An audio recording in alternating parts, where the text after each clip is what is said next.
Hello everyone. Today I will be presenting some video lectures on female genital system.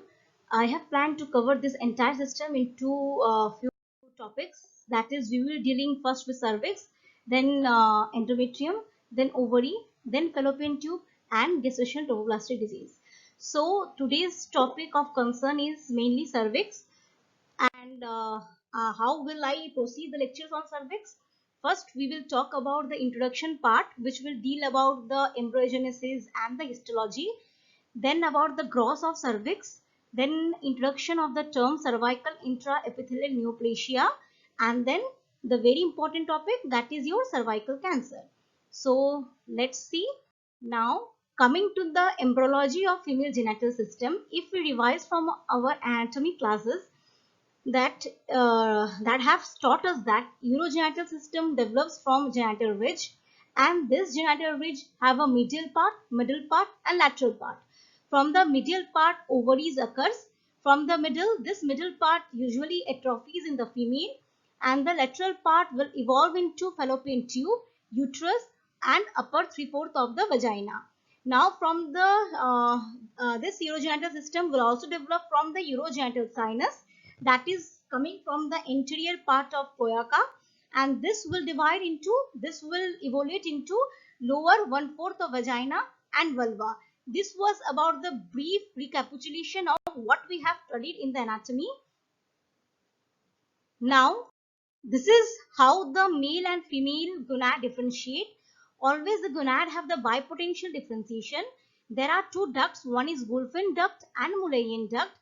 Whenever there is a production of male hormones, that is when the Y chromosome activates, that will differentiate into your male gonads, that is Wolffian duct. If we see this blue cover, blue lining is of Wolffian duct, and this is differentiating into male gonads, that is epididymis, testis, vas deferens, and seminal vesicle. Now if there is absence of male hormone, that is Y chromosome is not present, then they will differentiate into female gonads. This red one is your Mullerian duct, and this will lead to the formation of ovary, oviduct, uterus, and cervix. This is about the brief recapitulation of the thing that the gonad have a bipotential differentiation. It is the only expression of Y or absence of Y chromosome that it finally develops into the male gonad or the female gonad. Now about the growth of cervix and uterus, this is how the cervix and uterus looks like. If we see in this pictorial presentation, we can see that the uterus is divided into body of the uterus, then the lower uterine segment, and finally into the cervix. Now the cervix is divided into two parts, that is your endocervix and your ectocervix. Ecto is outside, endo is inside, and then that is the ectocervix goes in process with your vagina, means in continuation with the vagina. So, and the body of uterus again is divided into your endometrium, that is inside, endom is inside, endometrium, and myometrium, that is the muscle covering, and finally serosa. So and these are your fallopian tubes and ovary. So this is how the female genital system looks like. We will again, I will say this, there will be body of uterus, then endometrium, myometrium, and serosa. This is all about uterine corpus. Then there will be cervix. This cervix is divided into two parts, that is your endocervix and ectocervix.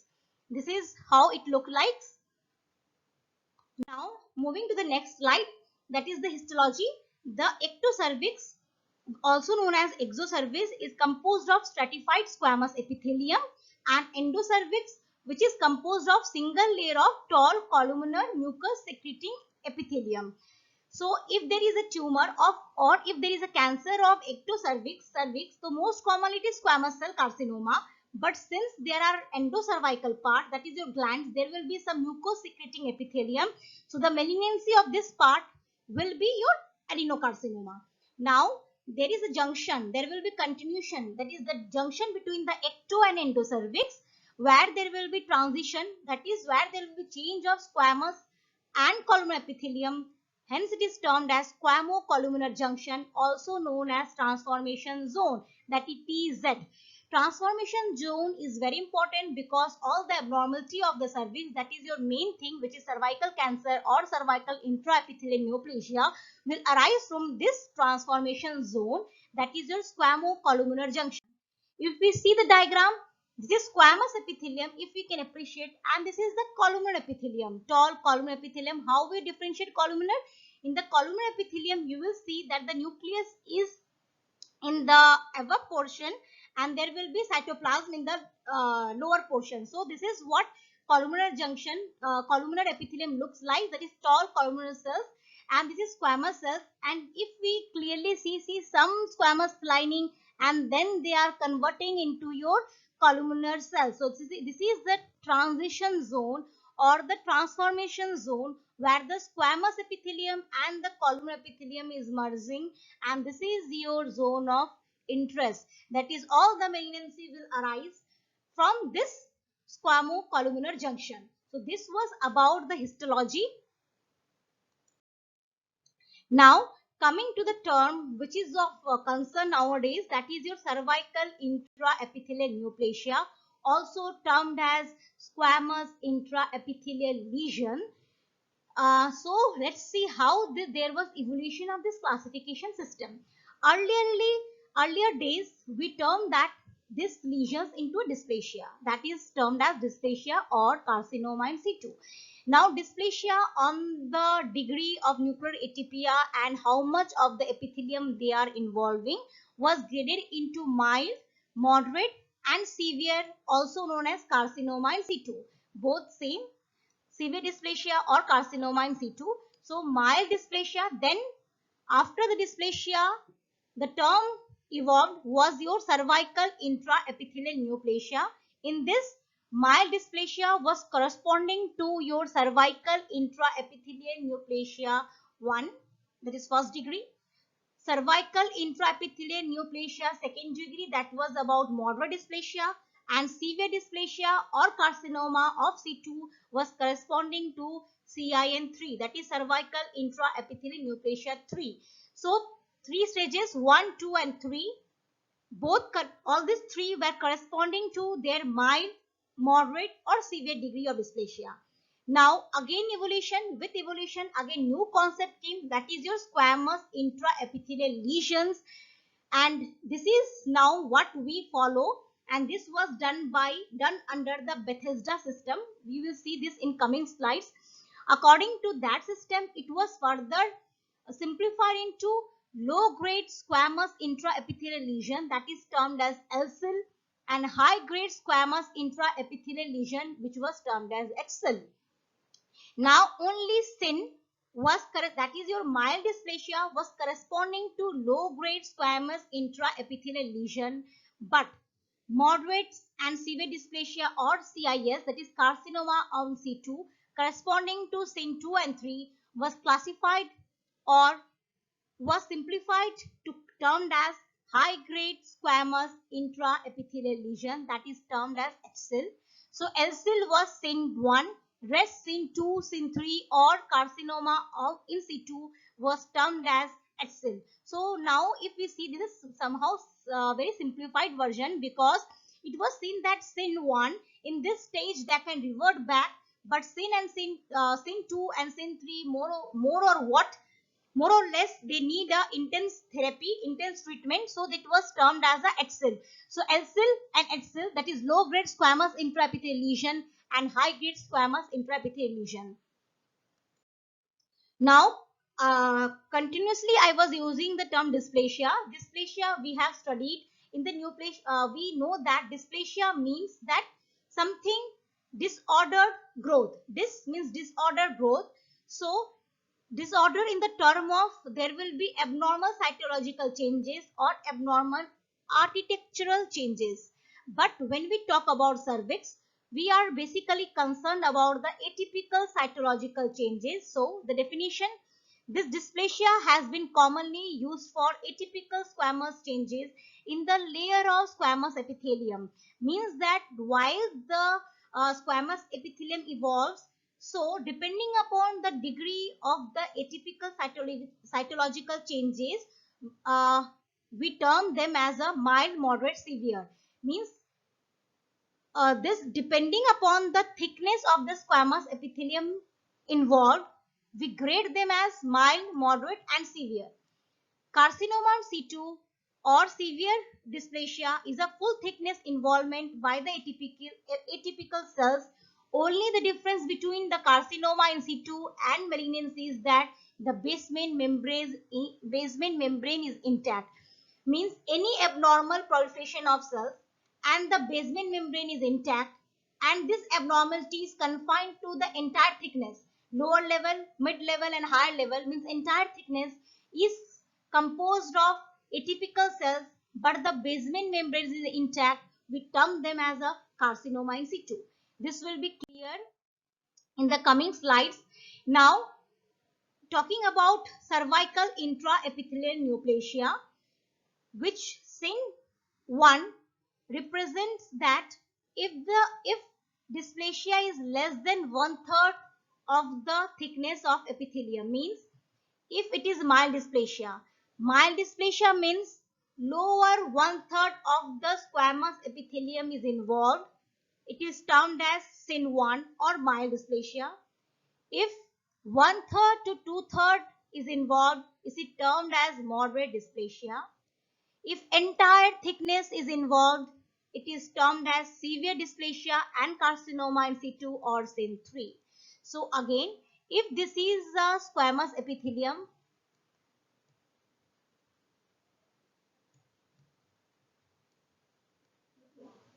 if this lower one third is involved, it will be termed as SIN1.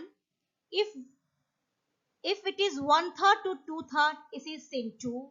And if it is entire involvement, it is SIN3. SIN1, SIN2, SIN3. That is your cervical intraepithelial neoplasia. Now, according to Bethesda system, again they have simplified this SIN into SIL. That is your squamous intraepithelial lesions and low-grade squamous intraepithelial lesions and high-grade squamous intraepithelial lesions. This LCIL, that is low-grade, corresponds to SIN1 and it is basically your condyloma. What is condyloma? It is a wart. So condyloma corresponds to SIN1 and they have coilocytic atypia, which is this coilocytic atypia is due to infection which is caused by one viral agent known as human papilloma virus. Now, human papilloma virus has many genotypes, some low risk and some high risk. So, low risk human papilloma virus, that is your 6 and 11, will lead to condyloma, that is wart, and the histology will resemble that of SIN1. So, SIN1 is basically what? It is like wart. Now coming to HSIL, that is your high-grade squamous intraepithelial lesion, will correspond to SIN2 and SIN3 and they have pleomorphic atypical squamous cells. Now again I will revise here. There is two concepts, one is SIN and one is HSIL. In SIN1, lower one third, that is your mild degree of dysplasia. SIN2, two third, that is your moderate dysplasia. SIN3 is your entire thickness, that is your severe dysplasia or carcinoma in situ. Now SIN1 corresponds to LCIL, SIN2 and SIN3 corresponds to HCIL. Now in SIN1, that is in LCIL, the atypia will be very mild, only there will be coilocytic changes and also they resemble condyloma, so that comes under LCIL. HCIL in this, the atypia will be in the second up to the two-third layer or even the entire thickness. SIN2, if it is SIN2, about the two-third, and if it is SIN3 or carcinoma in situ, it will be entire thickness. Now, just to revise, after this we can revise, or if we can just revise this, that what was SIN? Dysplasia, mild, moderate, severe or carcinoma in situ. SIN, that is cervical intraepithelial neoplasia, that is SIN1, SIN2, SIN3, corresponding to mild, moderate, severe respectively. Finally, according to Bethesda, squamous intraepithelial lesion, that was simplifying this SIN1 into low grade and SIN2, SIN3 into high grade squamous intraepithelial lesion. Now, so far I was talking about nuclear atypia. What does basically nuclear atypia mean? That is your microscopic finding In the microscopic finding, we will see the atypia characterized by nuclear enlargement, hyperchromatia. What do you mean by hyperchromatia? Chromatia means staining, chromatin staining. So there will be intense staining, the dark color. So they will be termed as hyperchromatia. The chromatin granules will be coarse and there will be variation in nuclear size and shape, that is your pleomorphism. So enlargement, hyperchromatia, coarse chromatin granules and variation in nuclear size and shape. Now, human papilloma virus leads to some changes into the cytoplasm and the nuclear changes which are known as cytopathic changes which are due to HPV, and this nuclear changes which is accompanied by cytoplasmic halos is known as cholocytic atypia. So what is cholocytic atypia? Nuclear alternations with associated perinuclear halo is termed as cholocytic atypia, and this cholocytic atypia is due to basically human papilloma virus. If we see in this diagram, in this the nucleus becomes somehow resin like. Resin is your kishmis like. So resin like, see some infoldation is there and bit of pleomorphism if you see clearly in all the nucleus, and this white halo, perinuclear halo. So this is how your cholocytic atypia looks like, and which tells that there is the infection by human papilloma virus. Now, if the if the affected squamous cells are confined to lower one-third L cell, again revision what we have so far studied. If the immature squamous cells are confined to the lower one-third, it is L cell. If it is upper two-third or the entire thickness, it is H cell. Now, if we see the diagram, this is how normal squamous epithelium look like. See, entire thickness, all the level are somehow equal. So we will grade starting from the lower. We will see from lowards to upward. In scene 1, see the atypia in this level. You can see some atypia, hyperchromatia. There is bit of disorder arrangement. What do you mean by disorder arrangement? There will be no alignment. One will be going in this direction. One will be going in this direction. This is known as disorder arrangement. So hyperchromatia and mild disorder arrangement. Scene 1. Now scene 2, see this has spread up to this layer. Scene 2, this is also involved, but upper layer is intact. Now if you see scene 3, entire thickness is of atypical nuclear features. So this was about scene 1, scene 2, scene 3. Simplified into L cell, H cell. Scene 2, scene 3 corresponds to your H cell, and scene 1 corresponds to your L cell. Now, next slides we will see after looking into this case. 45-year female presented with postcoital bleeding. Remember, postcoital bleeding, there was loss of weight for 6 months with hematuria on and off basis. On per speculum examination, there was whitish growth seen. So what is your diagnosis? Write about is etiopathogenesis and what are the histological types. This is how the question usually comes. So the 45-year-old female, postcoital bleeding, loss of weight, hematuria, and there is growth. Whenever there is growth, we think that something abnormal is going on, and there is loss of weight for 6 months. This much loss of weight, postcoital bleeding, always strikes, or you should rule out cervix cancer. So the next topic is very important, that is your cervical cancer.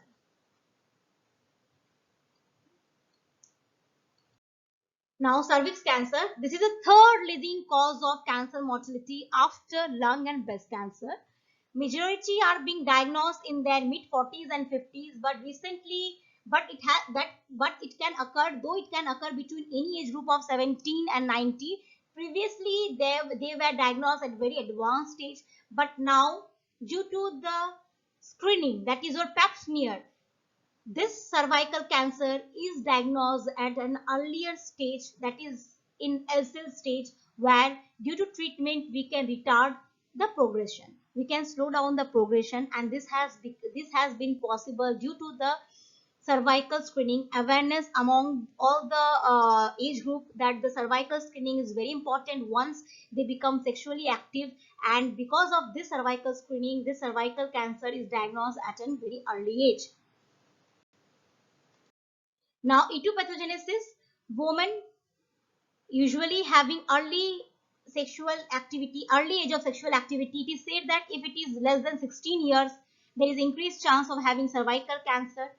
Women with having multiple sex partners, women with persistent human papilloma virus infection, or that is basically with high risk. I said that human papilloma virus infection can have low risk agents and high risk agents. So if they are infected with high risk agents, they will suffer from this cancer. And there is potential role of high risk male sexual partners such as promiscuous male having previous multiple sexual partners and having a history of penile condyloma, that is what. So if a male partner is suffer if the male partner is polygamous, that is they are having a multiple sexual partners and they have a history of warts, it is assumed that when they have intercourse with their wife, it is seen that the wife have an increased chance of having cervical cancer. Also, other risk factors are multiparous women, cigarette smoking, use of OCPs, HIV infection, and other immunosuppression because the immunity is suppressed, and it is seen that low incidence in virgins and nuns because they are not sexually active, so there is less chance of having or transmitting human papilloma virus infection. So it is seen that they are having low incidence of this cervical cancer. This was about etiopathogenesis. Now, what is the role of human papilloma virus? Depending upon the expression of the DNA, depending upon the structure of DNA, they are being classified into high risk and low risk. So, high risk human papilloma virus are usually 16, 18. Apart from that, there are two other, that is your 31 and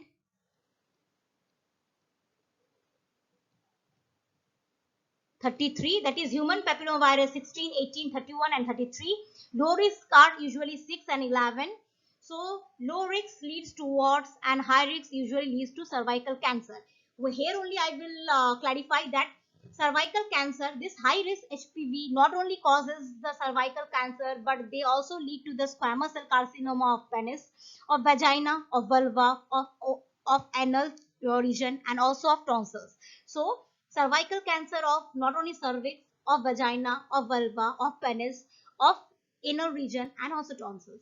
So this high risk human papilloma virus are reason of interest. Now low risk human papilloma virus, that is 6 and 11, are basically causing what we call as a warts, that is your condyloma. Now it is seen that human papilloma virus, 50% of the human papilloma virus are cleared. If one is infected with human papilloma virus, usually low risk, they are usually cleared within 8 months. So many patients doesn't come to you with sign and symptoms, and in 90% of cases it is cleared off in 2 years. So this was brief introduction, brief review of what does human papillomavirus do. Apart from that, human papillomavirus always infects the immature basal cells, that is the lowermost. So always we see the dysplasia from the lower cells. So they infect usually the lower layer, that is your immature basal cells of the squamous epithelium or the immature metaplastic squamous cells. So human papillomavirus is infecting your basal layer of the squamous epithelium or immature metaplastic squamous cells, and the mature squamous layer are bit resistant to this human papillomavirus.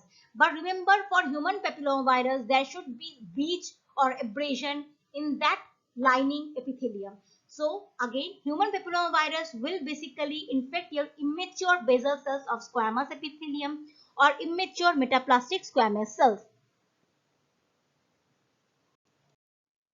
Now, what is the important thing? How they are causing a disease? Human papilloma virus expresses some genes like E6 and E7 protein. Now, this E6 protein will bind to P53 and leads to the degradation of P53. So, as a result, what will happen? Due to the expression of E6, there will be inhibition of P53, there will be loss of P53, and once the P53 is lost, your protective activity is decreased. Your protection no more your body is under the protective role of P53, and also P53 plays a role in apoptosis. So if there is no P53, there will be no apoptosis, means there will be no death. So any abnormal cells will accumulate and they will lead to malignancy.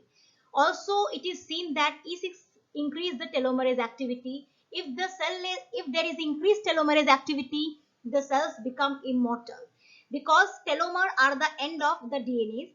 With each division, this telomere shortens, means the life shortens, means the human beings we bound to die because there is shortening of the telomere. But telomerase maintain this telomere length and there will be no shortening with the division, and the and now the cell will be immortal. So due to increased telomerase activity, the cells accumulate, they don't die, and there is a chance of having malignancy. Now next, there is expression of E7. They will bind to retinoblastoma and they will inhibit the activity of retinoblastoma. And retinoblastoma, we all know it is a tumor suppressor gene. So whenever there is loss of retinoblastoma, more prone to have malignancy. So this is also one risk factor why there is cervical cancer due to human papilloma virus. Also, E7 will activate cyclins A and E. Cyclins helps in cell cycle. Too much expression of cyclin will activate the entire cell cycle and there will be cell proliferation. So, two important things: due to inhibition of apoptosis and incoordinated cell proliferation or too much of cell proliferation leads to cervical cancer, and these two things are possible due to the expression of E6 and E7. These are the two important transformation genes which are produced by human papilloma virus, which is leading to malignancy. Now if we recapitulate the previous slides, how there is invasive cervical cancer. The risk factors: early age of coitus, that is said that if it is less than 16 years, there is more chance, that is less than 16 years of first sexual intercourse, multiple sexual partners and high risk male sex partners, means that male partner was having multiple partners, male partner was a polygamous or he was suffering from war, there is more chance of having HPV infection. Since HPV infection affects your immature basal layer of the squamous epithelium or your that transformation zone, that is your metaplastic layer. Now this HPV virus will have a low risk virus and high risk virus. Low risk virus will be 6, 11 and high risk is 16, 18, 31, 33, 52, 58. Very important are 16, 18, 31, 33. And in this, if human papilloma virus is integrated into the host DNA, that is termed as integration. Integration means now they will be inside the host, in the patient's DNA, inside them.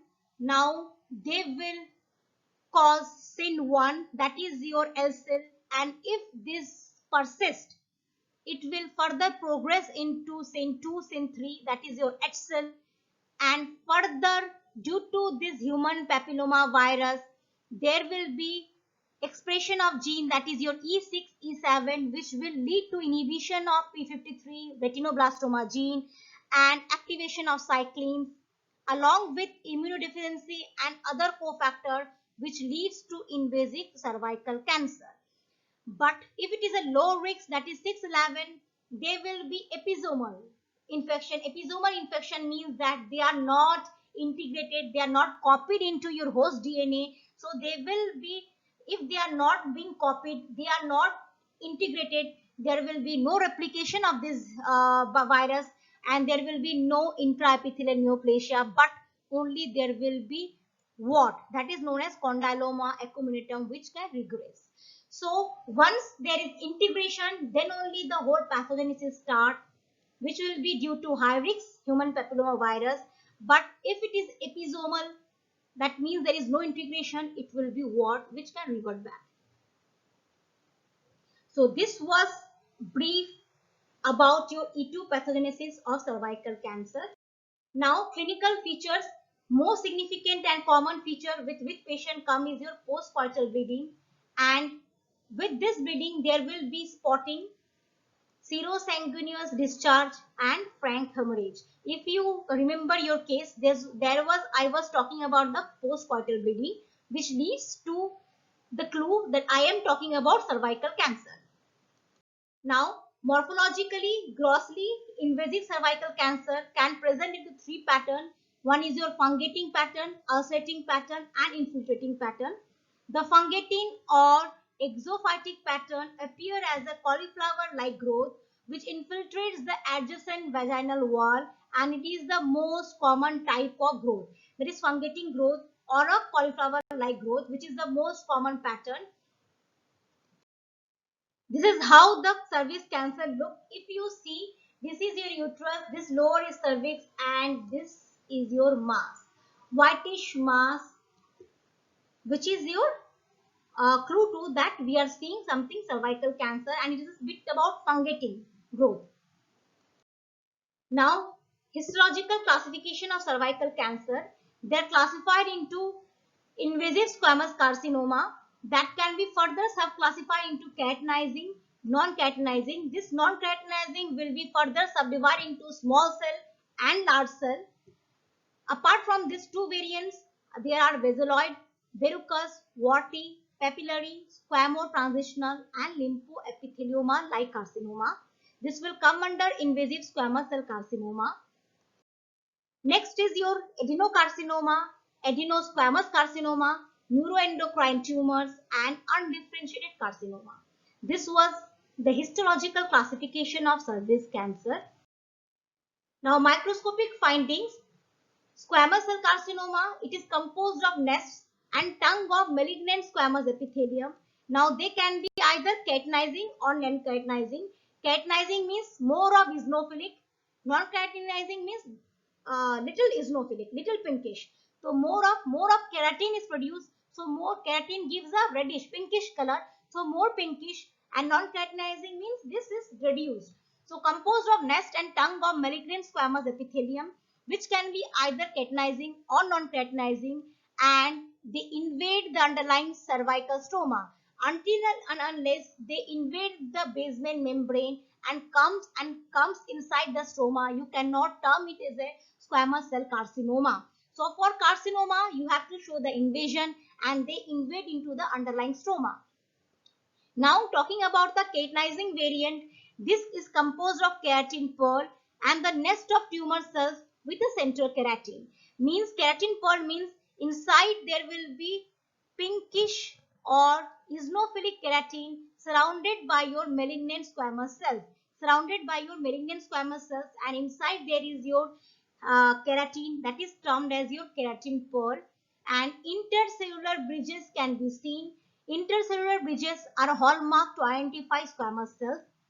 If it is a non-keratinizing type, there will be individual cell keratinization, but keratin pearl will not be seen. Remember, this keratin pearl is, if you see lot of keratin pearl, it is keratinizing variant. If you don't see keratin pearl, it is a non-keratinizing variant.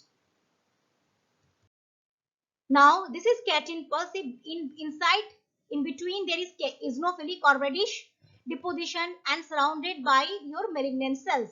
This malignant cells, how you describe the malignant cells? Hyperchromasia, pleomorphism, high nuclear cytoplasmic ratio, and some can have a nucleolus. So, malignant cells, and inside there is your eosinophilic material. This is how keratin pearl looks like, and all these are malignant cells. So this is the histological finding or a diagram of a squamous cell carcinoma. The slide, this is how we look under a slide. Now this is telling about invasion. See, this is a squamous epithelium where you are seeing abnormal cells, and this is trying to come inside. This is trying to invade the stroma. Hence, it is an invasive squamous cell carcinoma. Now, adenocarcinoma. In adenocarcinoma, there is proliferation of glandular epithelium, and this glandular epithelium is composed of malignant cells with large hyperchromatic nuclei. Apart from glands, they can be in papillary arrangement. So, Glands and papillary arrangement, and they are composed of malignant cells. These malignant cells are how? They will be large, pleomorphic and hyperchromatic nuclei. Now coming to the diagram of adenocarcinoma. Adenocarcinoma means glandular malignancy. See, this is glands, all are glands, and these glands are lined by nucleus which is seeing hyperchromasia. Now staging, they can be staged under stage 0, that is carcinoma in situ, also sin 3 or SL. Stage 1 means carcinoma confined to cervix. Stage 2 is carcinoma extending beyond the cervix but not to the pelvic wall, and in this stage there will be involvement of the vagina but only to the lower, but not the lower third, only upper part will be involved. Remember, this is very important, this has been asked in the questions. So carcinoma involves the vagina but not the lower third is stage 2. Stage 3 carcinoma has extended the pelvic wall. They has invaded the pelvic wall and now they involve the lower third of the vagina. That is stage 3. And in stage 4, carcinoma has extended beyond the true pelvis and also distant metastasis. That is, there is involvement of mucosa, bladder and rectum. So beyond the true pelvis involving the bladder and rectum is stage 4. So this was stage. If we diagnose, if we do the screening, that is your PAP screening, we can diagnose the cervical cancer at an early stage and then we can go for a treatment so that we can decrease the mortality and morbidity of such patients. Coming to treatment modalities, surgery, radiation and combination of radiation and surgery or radiation with chemotherapy are the treatment modalities. So we can treat by surgery, that is radical hysterectomy or hysterectomy with radiation with giving of the radiotherapy. Also we can combine chemotherapy.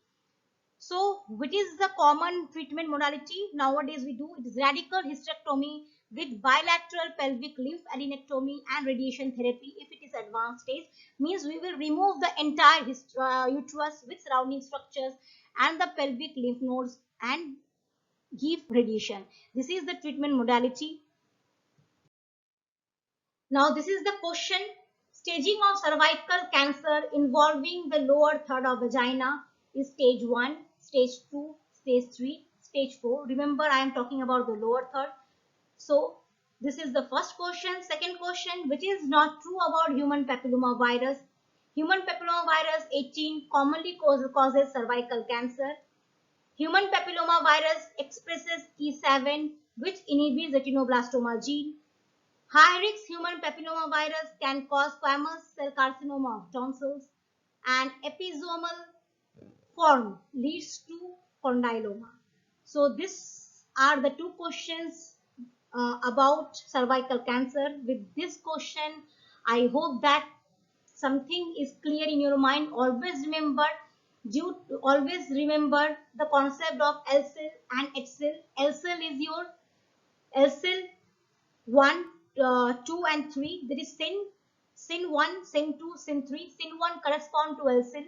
Sin 2 and sin 3 correspond to HCIL.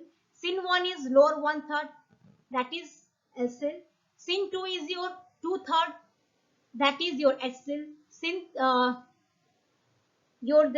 sin 3, that is your entire thickness, is your also HCIL. So HCIL will be sin 2 and sin 3. LCIL is only one, that is your sin 1. Now this division is on the basis how much of the epithelium is affected, lower 1/3, 2/3 and entire thickness. Hope some concepts has been clear. With this, ending my slide. Thank you.